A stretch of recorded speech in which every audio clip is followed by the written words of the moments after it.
What was your I don't get paid enough for this moment at work? When I worked at McDonald's, I found out we didn't get paid for closing. We got paid until the store closed. So if it took us an extra hour or two to close, that was unpaid. I wish I knew what I know now, because that is an open and shut case. But at the time, I was young and dumb. My first paycheck, I noticed I had a ton of missing hours. So when I asked my boss about it, she told me we only get paid until the store closed. So that night, I walked out when the store closed. They tried to guilt me into staying, because the other team members need me. Frick that. I don't work for free. Sorry. Especially when I'm already making minimum wage. No thanks. Not gonna happen. Used to work as a dental nurse. First patient of the friggin' day. Bloke said he felt sick after having a local anesthetic. He looked it. I grabbed the bin and told him if he needed to vomit, take the bin. He held it in his lap and turned, vomiting down the side of the chair and all over my pants and shoes. Of course I had to clean it up and of course they wouldn't let me go home to change. Psycho camp director lost her crap on all of the lifeguards because we said we weren't coming back next summer. Reality was we all had legit reasons. I was going to take summer courses to graduate early. Another guard was moving to university and was going to work in that city. Another guard got offered a head guard spot at a camp near her house, etc. Nothing that said we hated the current camp, just other things going on. We were told in a group meeting if we weren't happy that we could leave and she would find other guards. Following Friday she calls us all in to tell us what a great job we are doing and how happy everyone is going to the lake. Tuesday after that she calls us in individually to tell us we aren't working hard enough and she sees us slacking off all the time. Lunchtime Tuesday all the guards walked into her office, told her to go frick herself in front of the owner of the camp, and we all piled into my Ford Focus and went for beer. Went home that night to message from camp owner asking us to give him a call back. We all chatted and realized he had called all of us. Called him the following day, told him what went down. He asked us to reconsider and that he would give us a $5 an hour raise and report directly to him. We discussed it and agreed on the condition that Psycho Director apologized to us at a collective staff meeting. She refused and had a tantrum. Camp owner fired her on the spot, escorted her off the property and we opened the lake back up. Frick you Barb. When I walked into the room of a confused patient on blood thinners who had ripped out his IV and catheter and had crap and blood on every surface of his room, it looked like a murder had been committed. I've been through a lot as a nurse, but that was like going into a war zone. I manage a fast food restaurant and for me it's always things that have to do with the bathroom. From having to clean up P Magazine's semen on the floor or walls, to people purposely crapping on the floor, even used hypodermic needles. I make $13 an hour on an ambulance every day and I don't get paid enough for this moment. I started looking into becoming an EMT when I was kinda burned out on school and working retail. Then I realized it would pay less than what I was currently making and I'd have deal with way more puke. I was working late, like 2 AM in the office. My manager said let's go to the convenience store to buy some snacks and smokes. She sits in the back and we drive there. After we get our crap, she says can we swing by this street intersection real quick. When we get to that intersection, I guess she sees a car that belongs to someone she knows, parked in front of her boyfriend's house. She starts to wail, cry and kick around in the back seat, while my bewildered boss just holds the steering wheel, with a stupid look on my face. After 20 minutes of that crap, we drive back to the office. I drop her off and I go home. WTF. Worked at a fast food place about 13 years ago. This lady in the drive-thru claimed she was missing a sandwich. Our policy was to ask for the bags back to verify. I asked to see the bags, 3 or 4, decent sized order, and instead of handing them back like a civilized human being she instantly started raging and throwing the food into the window while cussing me out. Guess what one of the items that she threw at me was? Yep, said missing sandwich.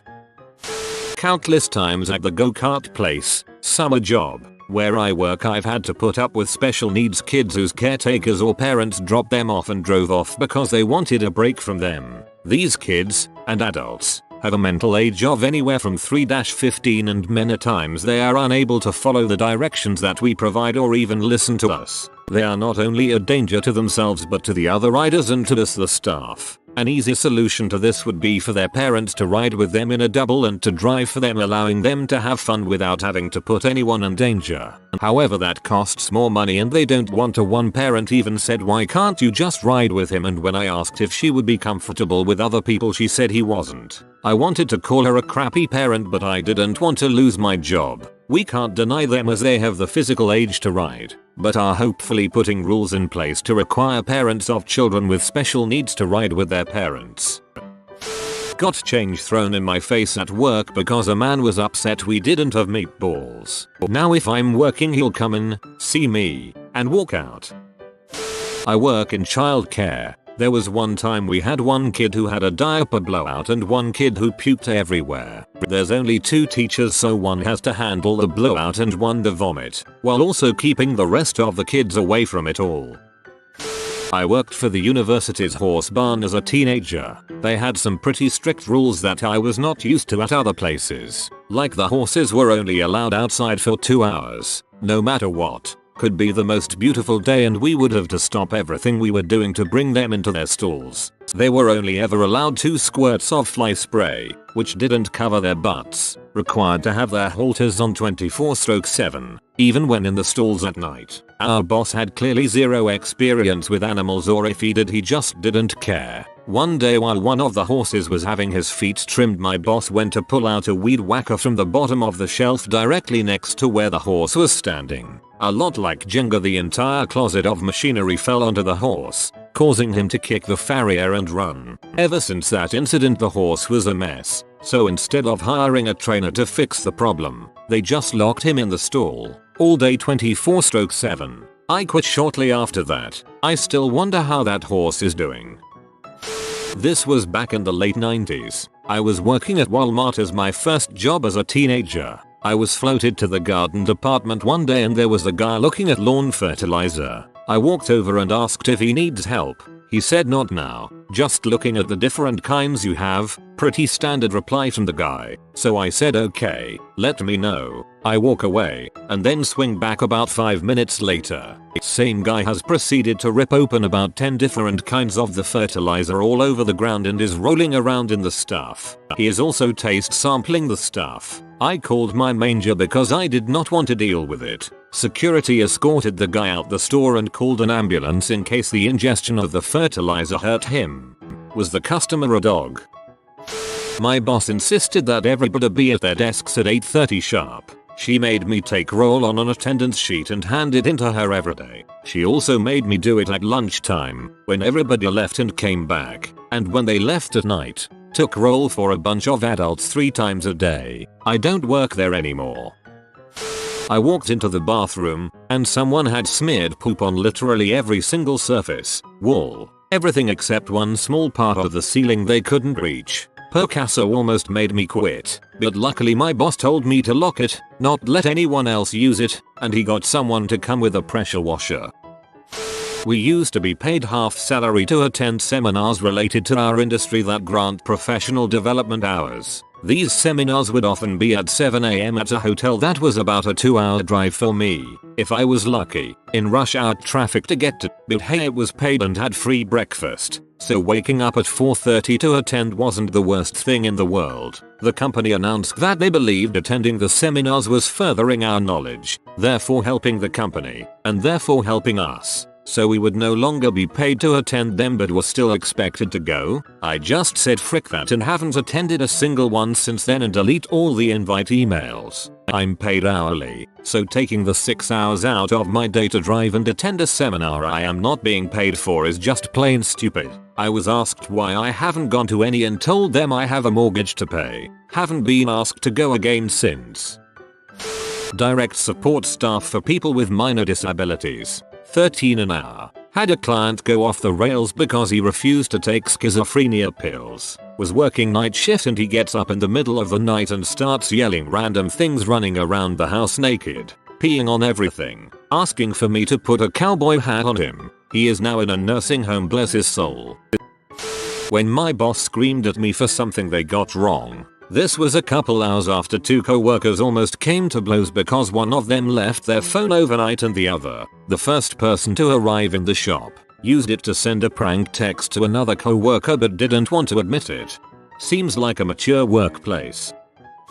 Was making $2 above minimum wage for a furniture rental store. I was supposed to be a manager in training but they screwed me and made me a jack of all trades. One day they asked me to help out on repo runs and get back furniture from people that didn't pay. The first red flag was going into an area and taking away a fridge from a family and watching them take all their food out for their kids and getting friends to keep it cold. The nail in the coffin though was going to someone's house at 10 PM at night, waking up the family, going into the bedroom of a sleeping child to wake him up so we can't take away his bed as his parents didn't pay for it. As someone with young children at the time, I was disgusted in what I was doing. I was putting in 18-hour days doing these repossessions. I asked my district manager what I would be getting as compensation as I've had to do some very terrible things. She promised I would be well compensated for saving the company a ton of money and product. I got a $15 gift card to buy alcohol. I don't drink. I work in security, and a bit under a year ago, I worked at some kind of public TV event. My job was to keep people without passes out of a specific area which was intended for those working behind the scenes to kick back and relax and get their lunches and all that. Anyway, only ones I was allowed entrance were people with passes and other security folks. But then word from above came that the exception was to be made for some kind of supposedly famous child music group. I had no clue what they looked like. So 4 kids and their parents walk up and I stop them. Don't you know WHO? These are quickly followed. Eventually it got cleared up. And every time after they kept bringing in more friends and family members and the same song and dance continued. How to get your whole family backstage with this one easy trick. Security guards hate it. I don't think you understand what a contract means. Besides, this is an opportunity for you. When the new manager tried to move me to night shifts weekend from my day shifts, working days despite my contract being very specific about when I worked. Hey, you were right. This is a big opportunity for me was how I opened when I told her I was quitting. The look of shock and 15 minutes of silence on her part were hilarious and the best feeling interval of my entire life when she realized I had thrown her own stupid words back at her. The time I went to sleep under my desk at work at 5 AM because I needed to be back at my desk for an 8 AM call. I had promised myself a long time ago that I would never sleep under my desk. I would go home, or just work straight through, but I wouldn't do that. I only lived a 12-minute walk home, but that night I realized that getting those extra 24 minutes of sleep were worth not going home. I was so sad about it. I am a corporate lawyer. We had been working, literally, around the clock for days on a deal that was going sideways. This was a Wednesday, a Thursday morning, but I had been there until 3 AM Sunday night, 5 AM Monday night, 6 AM Tuesday night, and had been back in the office by 9 AM every day. That's when I knew I needed to quit, but I'm still here a year and change later. Oops. When a clarinet came across my bench that someone had jizzed in. When I found a dead mouse in a Bari sax. When people think duct tape or superglue is an acceptable substitute for soldering parts together. When people use superglue on their instruments. Period. Why would someone jizz in a clarinet? WTF. Was working the registers at a grocery store. About an hour before closing, a customer comes to my lane with 2 48CT egg cartons. Stumbles a bit putting them onto the belt, and before I can react the entire thing was on the ground. Best part? Apparently the janitor had left already, so I got to spend the next hour cleaning up 96 broken eggs with nothing but paper towels. I was one of 50 or so 12-17-year-olds working on this farm harvesting tobacco. Most of the kids were illegal, but I was just 17 and homeless and couldn't get a job cause I didn't have an ID or any paperwork. I'd started hanging out with the Hispanics because they were the ones who got under the table jobs. We got there at 6, lunch at 1, leave at 8. It's summer and it's the heat of the day. A couple hours after lunch and this young girl, not more than 14, working alongside me suddenly passes out and will not wake up. I called for help, and one of the guys watching over us walked over all slow and unconcerned. "Can you wake her up?" I said I couldn't. Alright, let's bring her to the house. I picked her up and carried her there. He had me set her down by a tree in the shade and then disappeared into the house. I didn't know what to do and I'm panicking. So I pour water on her forehead and take off her long sleeves. You have to cover every part of your skin when working with that much tobacco or else you'll get sick. A few minutes pass. She's breathing rapidly and shallowly and I'm still freaking out. So I yell to this other guy who's supervising us and he just says, "Did someone call an ambulance?" I said no. Crap. So he calls the ambulance and then comes over and basically just watches me as I try to cool this girl down. As soon as they get there, all the supervisors tell me to go back to work and I don't get to talk to the EMTs. I never saw them ask any of the other Hispanic kids for her name or anything. I don't know if she came there alone or they just didn't notice. My supervisor later told me the EMTs said she was having a serious heat stroke. Never heard how she turned out. I just went back to work. It was pretty good money compared to what I was used to. They used to make us leave our water jugs by the barn because they thought we slowed down too much with all our hydration, allowing us about 10 minutes every 2 hours to drink up. We had to wear hot ass long sleeves and gloves and jeans. I remember drinking so much water I threw up, then drinking more cause I'd just lost it all lol. That really taught me how much a hat helps you when you're in the sun all day. There were thousands of acres that all needed to be harvested and put up in less than 2 weeks. We did it in a little more than 4 days. Payment was $50 a day. That's the hardest I ever worked. Life isn't worth living if you work that hard. Those Hispanic kids, though, they were insane. Never saw them complain. They'd just sing and joke if they said anything. That girl was dead silent up till the heat stroke. I still remember that. I don't know if places like that are still around, but they shouldn't be. Working at Target on Black Friday in the back room without anyone else to help me pull the product and getting told I am not keeping up. Weird how I got sick 2 hours into my volunteered 12-8 shift. An old man rushed inside our store, literally running to the bathroom, but still managed to crap himself and all over the floor before he could make it, right in the most open, spacious part of the store. I worked at an Eddie Bauer in the mall one summer in high school, just working the floor, helping customers, keeping the displays stocked and tidy, normal crap. A guy comes in and starts rifling through the cargo shorts, getting visibly flustered the longer he goes on. I, being the attentive worker that I was, ask him if I can help him with anything. This was 18 years ago, and I remember this almost verbatim. I'm going to use the language that he used for full shock effect. Yeah, don't you guys carry any freaking normal shorts? Not these ones with all these dang pockets. You know why they're used for, right? It's for all the N in the city to keep their drugs in. They keep their drugs in this pocket, points to the lower pocket, and they have their hand in this pocket, points up the regular pocket, and they're jerking off. Yeah, those N stand on the street corner with their drugs and they're jerking off. 17-year-old me was dumbfounded. UHH, the regular khaki shorts are back this way. My mother was moving interstate with my father and it was the last time I'd see either of my parents for months. I was 18 and just graduated school. I explained this to my boss but he just said I would have to see her another time because he needed a fence put up over the weekend. I told him I was leaving either way and he could put his own fence up. I quit soon after that.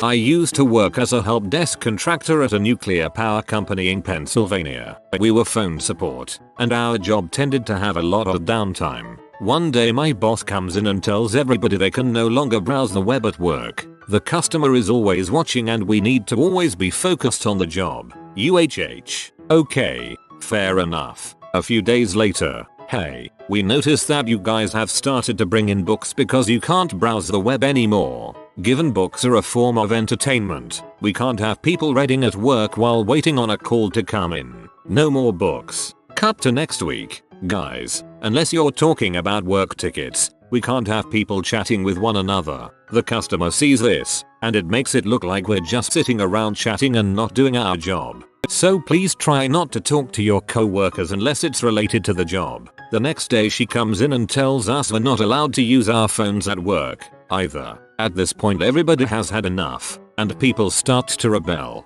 We end up turning off our monitors and staring at blank screens while waiting for calls to come. The customer can clearly see this. When a call comes in, we'd turn the monitors back on, do the job, hang up, and then shut them down again. We'd been instructed to sit and wait for calls like a good boy, and nothing else. Management ultimately reversed this BS policy after about 2 weeks because it apparently looked creepy from the outside looking in. Well, yeah, that was kind of the point. If we're going to be treated like robots, we'll work like them. Almost a third of the team ended up walking for another job shortly after they did this.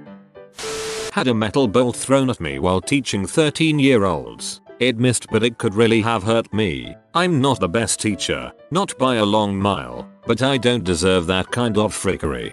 I mean this with the utmost respect for teachers, because I know the job isn't easy. My mom has been teaching for like 25 years, but seriously, frick them kids. One of my other co-workers decided to rotate tires on a Chevy dually pickup over the weekend. The buddy forgot to tighten the lug nuts, and never me said anything. I'm on the Long Island Expressway, doing about 65. I slow down, take an exit, and I feel the back end fall down. I look in my rear view mirror and see two of my wheels going off in a direction that I am not going, and sparks. A lot of sparks. I could have freaking killed someone due to someone else's incompetence. I was lucky I didn't roll the truck either, because there was a refrigerated ice cream box on the back that gave it a center of gravity about 6 feet in the air. I put in my 2 weeks after that.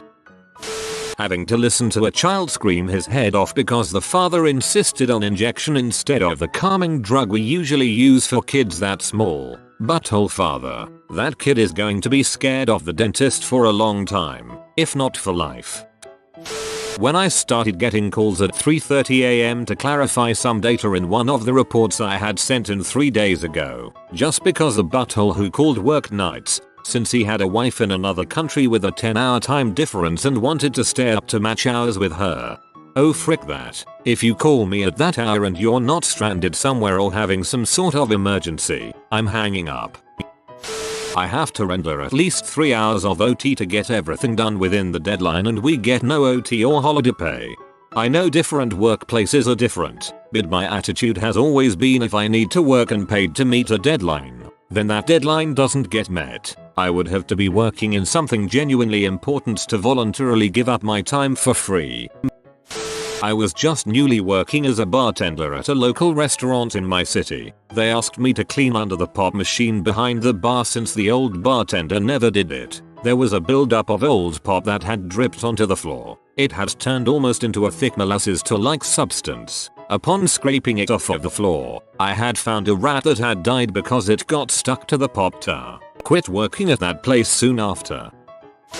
Doing landscaping during the summers while in college, I rolled up a long piece of sod I had just cut and placed it in a wheelbarrow. When I turned back around, there's a copperhead sitting in the wheelbarrow giving me the stank eye. Apparently I had rolled a copperhead up in the sod and carried it to the wheelbarrow before he was able to get out. I ended up having to kill 4 copperheads that day. Big frick that. When I was 15 and working at McDonald's, someone dropped their colostomy bag in the bathroom, causing what can only be described as a massive crap explosion. Guess who got paid $6 an hour to clean that up? It was on the fricking ceiling. IT was everywhere. A customer broke my nose because he thought I stole his phone. Turns out, he just left it in his shopping cart. I had to leave in the middle of my shift and took the next day off, with a doctor's excuse. I was disciplined. Point system. 7 points for termination. Received 2 points for missing my shifts. Having to work a 12-hour overnight shift on a Friday in addition to working my full week of hours. This happened for a whole month. BC, my company at the time didn't see hiring someone for that shift as a priority. I was a manager of a remote location. My former boss is a dong, hence why former. A dog at the daycare I worked at was a little too excited and his dong got stuck outside its case. For lack of better terminology, I had to go buy a lube for him. How do I unread this? An old job, they decided to decrease hours but keep the 2-for-1 burger pizza deal on, meaning I'd spend 12 hours in a basement kitchen by myself trying to cook burgers, roll out pizza doughs and do the KP work at the same time.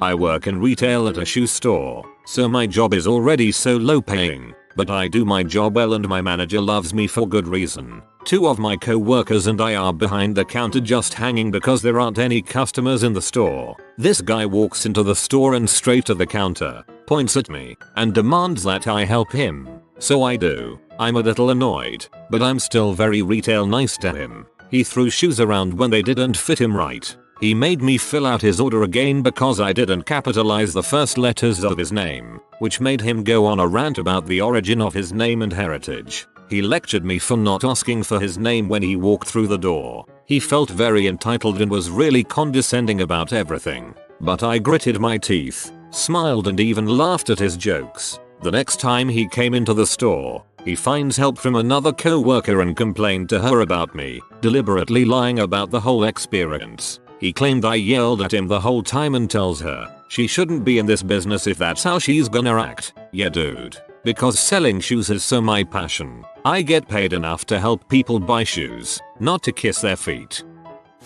Worked in retail and they allowed pets in the store. Not a pet store though. There were a few times when people would just let their dog crap on the floor and then walk away. Anytime it happened, I'd call a manager and be like, hey, I'll steer people away from the area but this is a biohazard so I'm not touching it. The word biohazard usually let me off the hook even if they tried to press it lol. As someone that worked in a pet store, this seems to be normal behavior. My favorite were the people that would hunt down an associate to tell them their dog had just crap everywhere. We had several cleanup stations for the owners set up so they could clean their dog's messes but there were probably 30% that wanted us to do it and would stand there and watch us. I was working at a movie theater for minimum wage, which I think was $5 an hour at the time. One day, while I was working concession, meaning I was handling people's food that day, I went on my break, went to the bathroom real quick and found the most disgusting explosion of crap I have ever seen in my life. The crime scene involved 2 stools. Yes, 2. There was crap on the toilet, around the toilet, it was on the walls, it was on the floor, it was everywhere. But even more baffling, one stool was locked, meaning whoever caused this had to crawl underneath one of the stools to the next one over to continue their carnage, however they caused it. To this day it was one of the most disgusting, yet most confusing thing I have ever seen in my life. I went to my boss and notified them. He had people that day who were designated for the bathrooms, but in hindsight, he didn't delegate the task to them. Instead, he asked them want to clean this up of course, all of them were like, heck no, I'm a manager now and I know this manager was weak as frick to even ask instead of delegate. One of them kept saying I don't handle crap, so he designated that task to me. Well, you reported it, so you clean it was basically how this went. No instructions were given to me, no out of order signs, no disinfectant, nothing. I was just given a mop with some hot water. I cleaned up what I could, which was essentially not much considering the situation. I then washed my hands in the hottest water I could, before going back to serving you popcorn and fried chicken and soda. I'm honestly baffled today that they didn't have a procedure in place for this sort of thing. Like I would think there would be some serious violations here. Standing on a 6-foot ladder 2 feet from an exposed elevator shaft that led 6 stories down. No harness, no spotter, nearly pitch black room. Yeah grandisard just wire up that AC unit no biggie. You have been visited by the fashion doggo comment your envy strengthens me so you always look beautiful. Like and subscribe you magnificent person.